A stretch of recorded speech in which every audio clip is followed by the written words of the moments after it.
புன்னகை முல்லை புதுவிழி குவளை அழகிய அதரங்கள் அரவிந்த பூவோ, உன் கண்ணங்கள் ரோஜா கொடியடையல்லி நிறத்தினில் நீயொரு செவ்வந்தி பூவோ, செண்பகம் ஒன்று பெண்முகம் கொண்டு எனக்கென பிறந்ததோ, குன்றினில் தோன்றும் குறிஞ்சியும் இங்கே குமரியாய் விளைந்ததோ, மின்னும் வண்ண பூக்கள் எல்லாம் மாலை என்று ஆகலாம், மன்னன் தந்த மாலை எந்தன்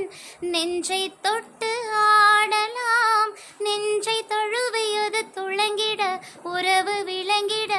இனிய கவிதைகள் புனைந்திட ஆகாய தாமரை அருகில் வந்த